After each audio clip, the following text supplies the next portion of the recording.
Welcome back, everyone. We are starting chapter 8, module 8, and we're going to do part 1 today.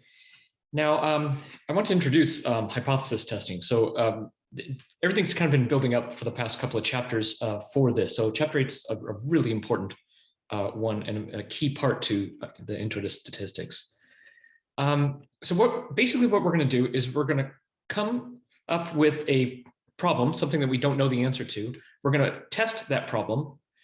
After we test the problem, we're going to gather the data, and then we're going to come to a conclusion of what the data says compared to what we thought the data was going to say. Were we right? Were we wrong? And a true scientist doesn't care. They just want to know the truth. They just want to get to what's really going on. All right, here we go. Part 1. In statistics, a hypothesis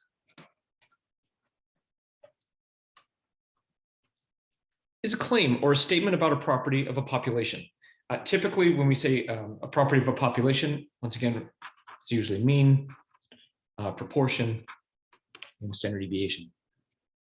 Step 1, we need to use the claim to create a null hypothesis and an alternative hypothesis. The null hypothesis, the notation we use is H with a little subscript of a 0 down there.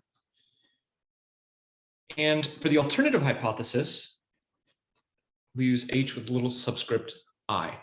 Sometimes, depending on where you go, this is sometimes H sub A for alternative. The null hypothesis is the statement that the value of the population parameter is equal to some claimed value. And we'll have examples of that here in just a moment. The alternative hypothesis says that the statement that the parameter has a value that somehow differs from the null hypothesis. That means they think that something is bigger than or less than or not equal to. We'll handle all 3 of those cases. And let's do an example where we're going to set up our null hypothesis. The claim 20% of adults smoke. A recent survey of 1,016 randomly selected adults showed that 21% of the respondents smoke. So our hypothesis, and this is a proportion, so this is going to be, is that P is equal to 0.2. Now, here's the thing. The null hypothesis is always equals, always equal. The alternative hypothesis is something other than equal. In this case, it says, it doesn't specify, so it's going to be P is not equal to 0.2.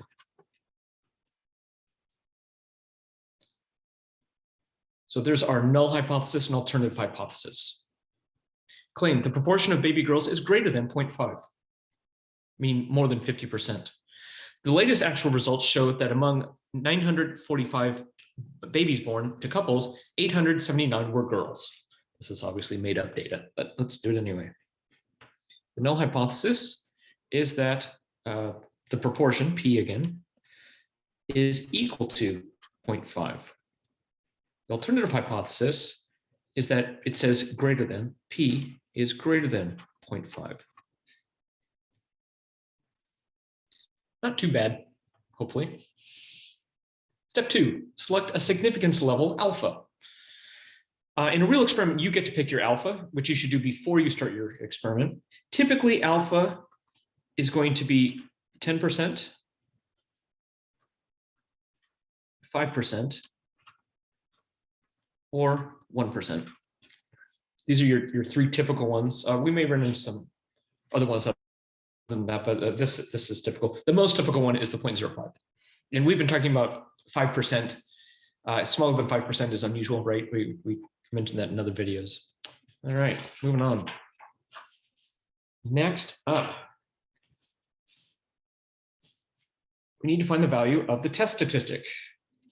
And then find either the p-value or the critical values or both, which is what I normally do. So in this case, the test statistic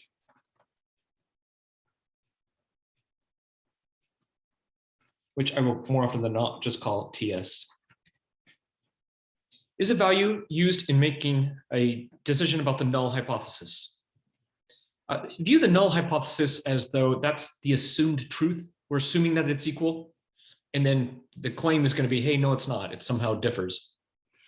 And here are how we do this. So if the If the hypothesis is about a proportion, then here is how we find our test statistic. Remember that Q is 1 minus P, right? And it's going to be a Z distribution. There's Z there. We have to have NP and NQ bigger than or equal to 5. Now we have 2 of them for mean. And here is the key. I'm going to make this stand out a bit more. If sigma is not known, that is the big deal, then it's T. Sigma is not known and N has to be bigger than 30, or it can be normally distributed. And here is our formula. And you can see actually these 2 formulas are exactly the same, except this one, sigma is known. So you can see when sigma is known, then it is a Z distribution. Meaning we use inverse T versus inverse norm. Chi-squared, here is the formula. And the requirement for this one is it has to be normally distributed. It has to be known to be normally distributed. If it's not, then we can't do this process. Let's do an example. All right, part A. Claim 3/4 of all adults do not believe that it is important to be involved in their communities. Based on a poll of 1,021 randomly selected adults, 89% believe that it is important to be involved in their communities. All right, so for part A, our null hypothesis is that the proportion is 3/4, which is 0.75. And the alternative hypothesis is that the proportion is not 0.75. So let's get our test statistic. P hat is 0.89. Q, consequently, is 0.25. And let's use our test statistic. We'll be using this formula here. Oh, we have N as well. N is 1,021.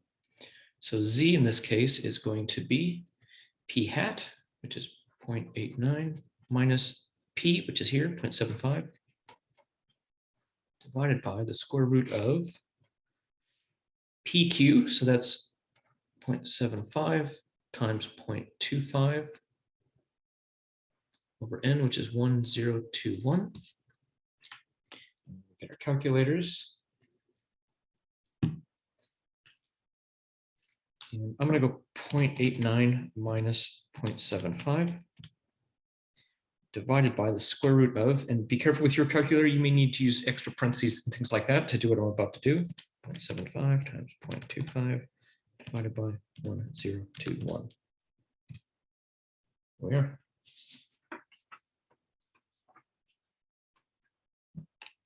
Our test statistic here is about 10.33, we'll say.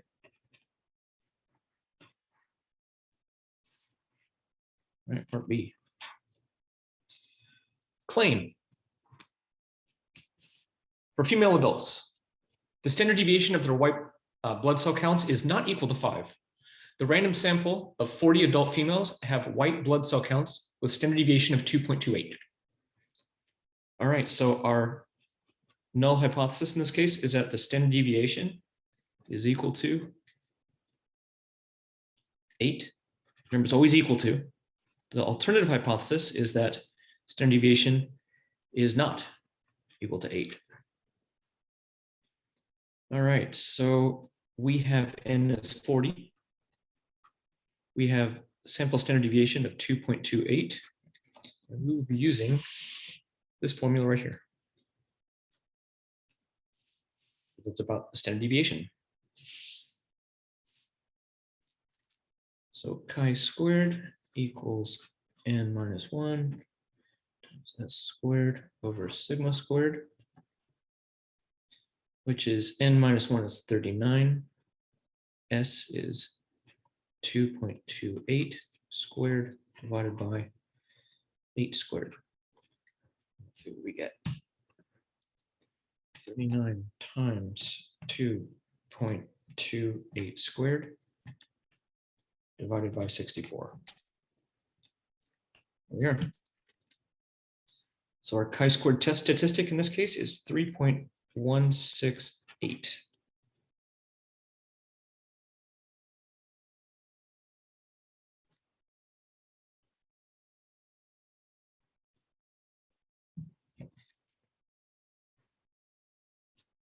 All right, and then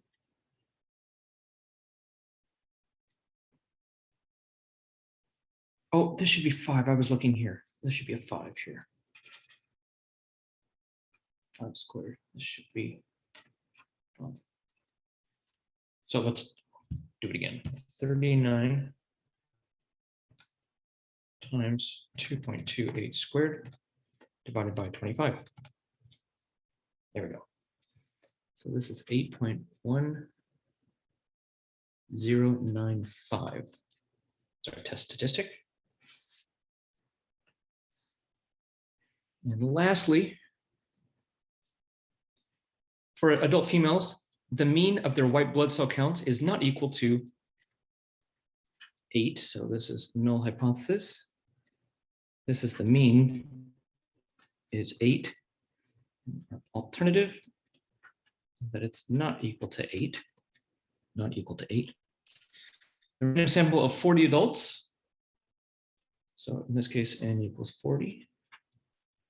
Has white blood cell counts with a mean.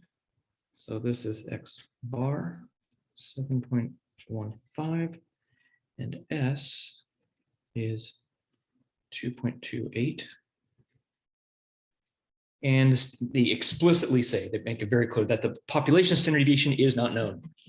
That means we are using a t distribution. And so this is going to be my formula.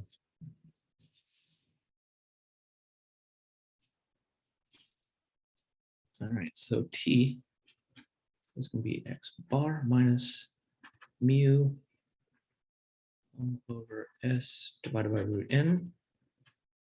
So that's going to be X bar 7.15 minus 8 divided by S, which is the 2.28 divided by the square root of n. N in this case is 40, root 40. So 7.15 minus 8 divided by, and I'm going to put this in parentheses, 2.28 divided by the square root of 40.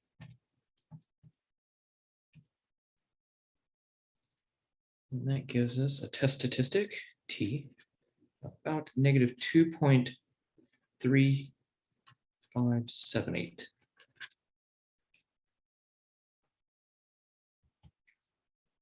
Not too bad, not too difficult. Moving on.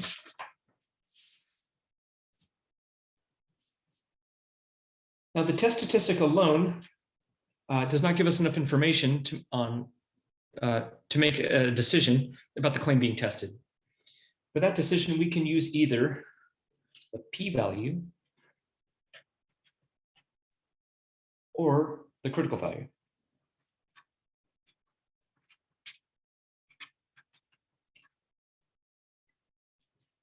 Both approaches require that we determine whether the hypothesis is a two-tailed, left-tailed, or right-tailed. So two-tailed,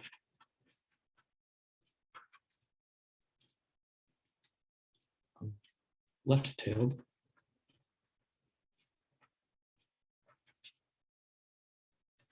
or right-tailed.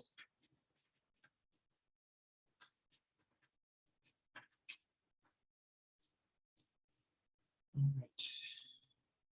And the definition of, we are defining the critical region.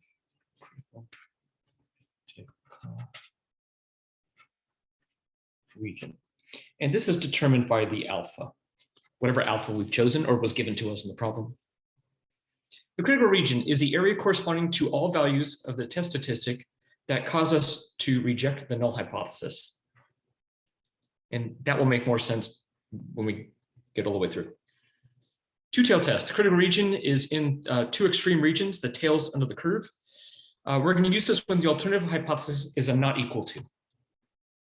Left-tailed test means all of the alpha is going to be in the left, and we only use this when the alternative hypothesis is less than. The right-tailed test, it's all the critical regions going to be on the right, and we only use it when the alternative hypothesis is greater than. So let me kind of give a looky-loo of what we've been talking about here. I'm going to draw a right tail test. And we're going to have something like this. And this is alpha, or the critical region.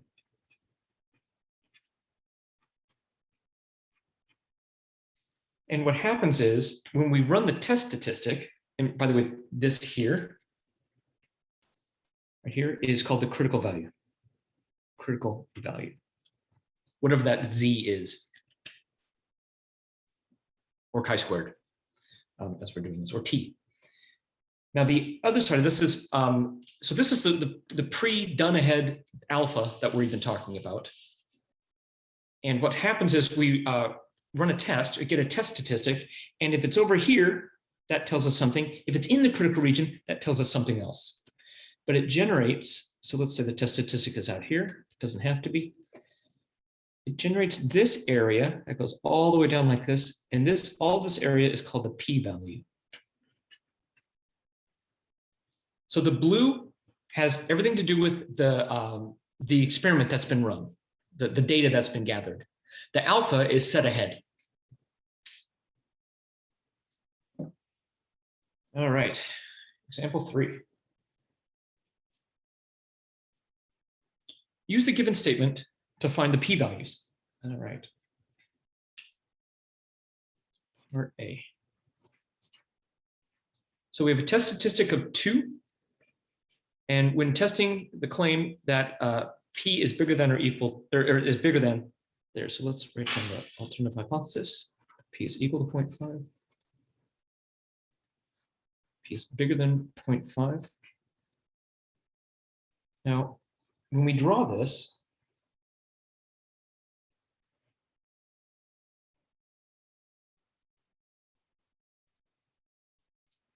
now because it's greater than, it's going to be right-tailed.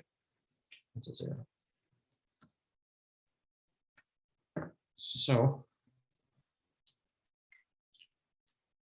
we're here. They don't tell us what alpha is, but they do give us a test statistic.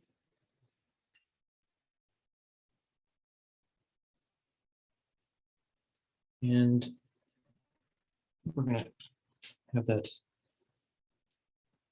Yeah, let me put this down. All right. So we are going to find, we know that this, I should have made this blue instead of red, because we're looking for p-value. We know that z is 2. Here's our 2. And we need to find this area. Well, that's going to be from normal CDF of 2 to infinity, which translates to 99999. So let's see what we get.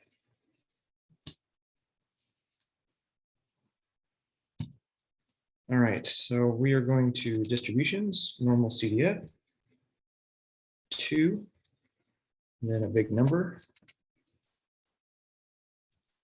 And there it is, p-value. So p-value is about 0.02275.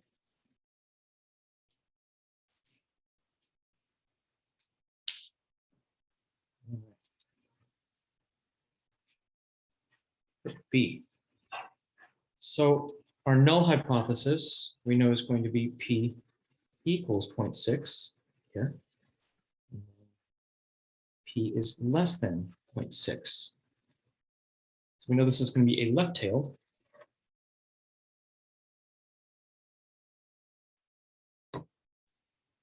And we know that z is -3, so let's make that really tiny.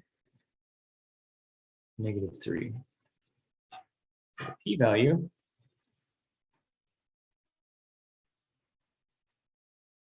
is going to be normal CDF,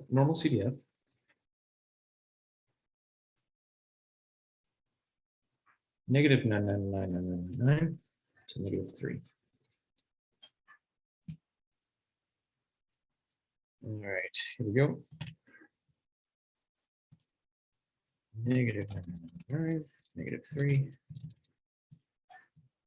There's our p-value. It's very, very small, as expected. So this is 0.0013. The p-value right there. You see how small that is. Very small. Last up, part C. So we have our null hypothesis is p is equal to 0.25. Alternative hypothesis is that it's not equal to 0.25.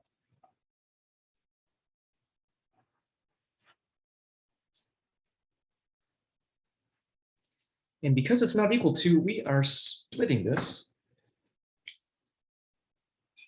into two pieces.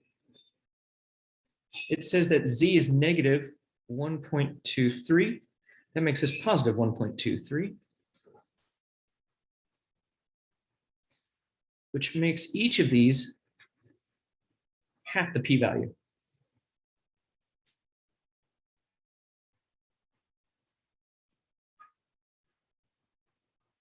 And this is also going to be 1/2 the p-value.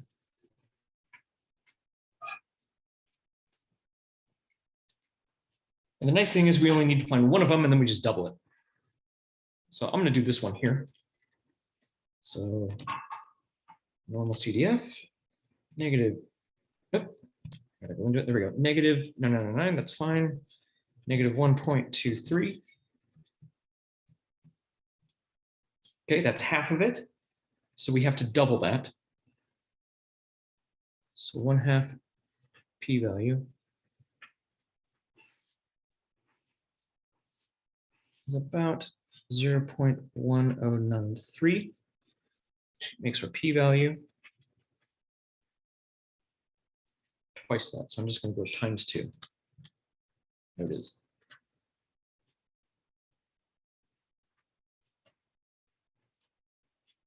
So we just have to remember when we're given a z value, we have to take that into account. All right. Critical value method. So this is another way of viewing it. We find the critical value which separates the critical region. So example 4, assume that, so they give us an alpha, we need an alpha for this one. Use a given statement to find the critical value. So the critical value is going to be based on the alpha. So let's write this out.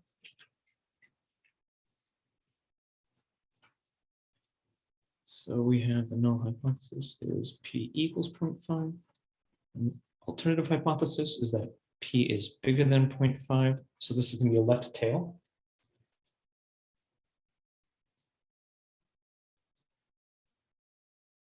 Yeah.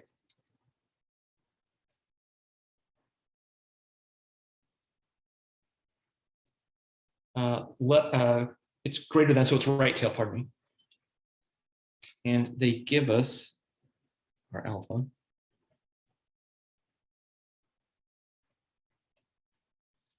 And so we need to find the critical value, and then we'll decide where the critical value is. They give us z equals 2, but we need to find out what that is first. All right, so we are going to do inverse norm. So distribution, inverse norm, 1 minus 0.05, because we only know area to the left with inverse norm. There's our critical value. So 1.64. And I'm going to notice that my Z value is in the critical region.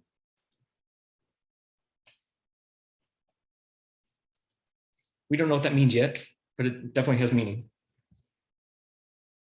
Let's try B. So here we have the null hypothesis is P equals 0.6, and the alternative hypothesis is that P is less than 0.6. Test statistic is negative 3. Once again, our critical region, because it's less than, it's going to be on the left side.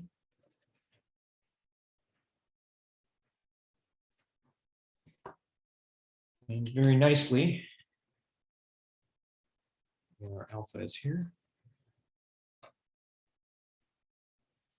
And this critical region is going to be, it's going to be the same number, negative. But let's say we didn't know that.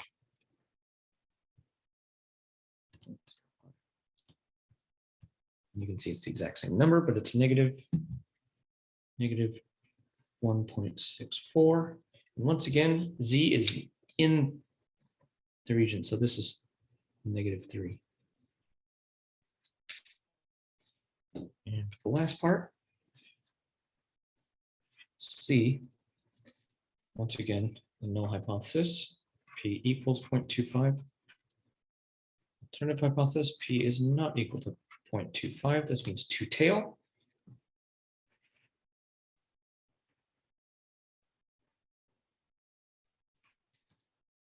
So this is going to get split into 0.025, 0.025. And the nice thing with this is once we get the 1, it's the same with the other, but it's just a positive version. So distribution, inverse norm, 0.025. So this is going to be negative 1.96. This is positive 1.96. I can show you how I got that as well. Minus 0.025 will be the same numbers. All right, where is our Z? Our Z is here, negative 1.23. Ooh, we are not in the critical zone. So negative 1.23 is there.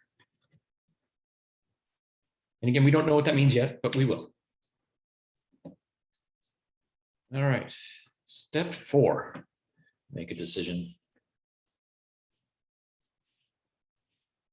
All right.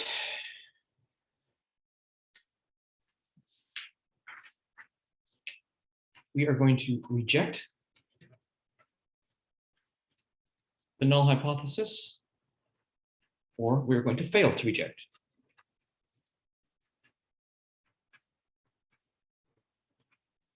The null hypothesis. Those are our 2 options, and we know what to do if the p value is less than alpha, then we're going to reject the null hypothesis. If it's bigger than alpha, we're going to fail to reject.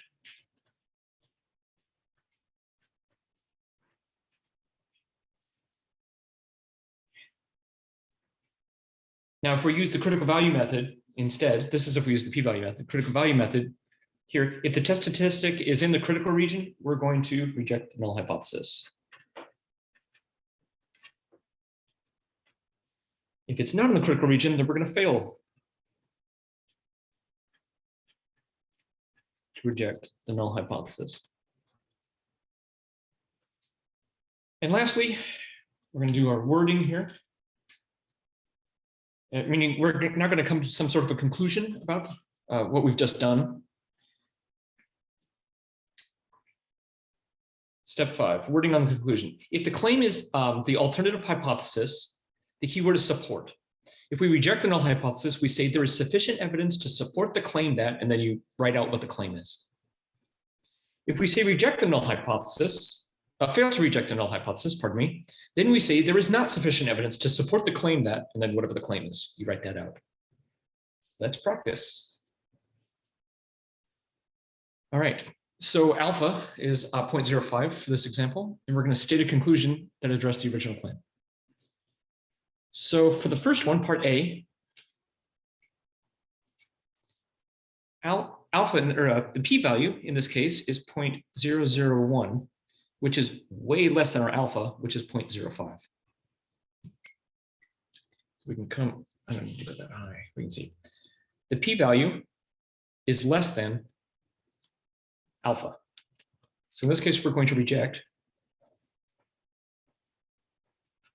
the null hypothesis. So there is sufficient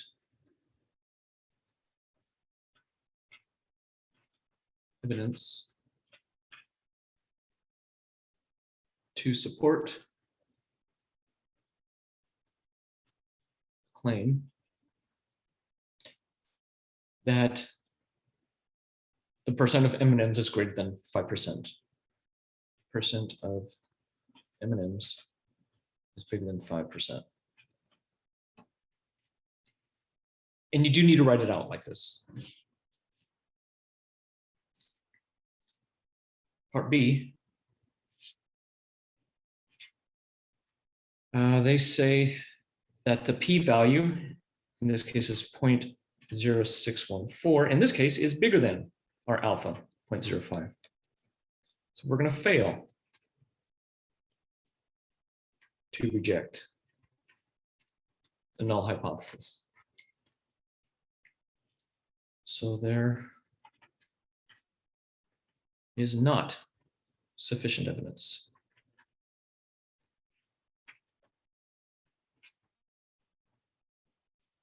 to support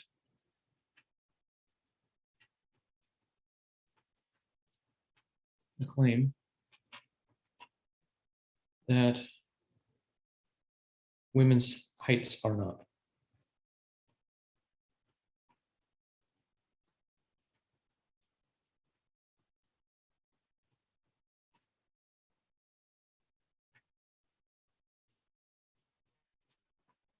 Hundred 60 centimeters.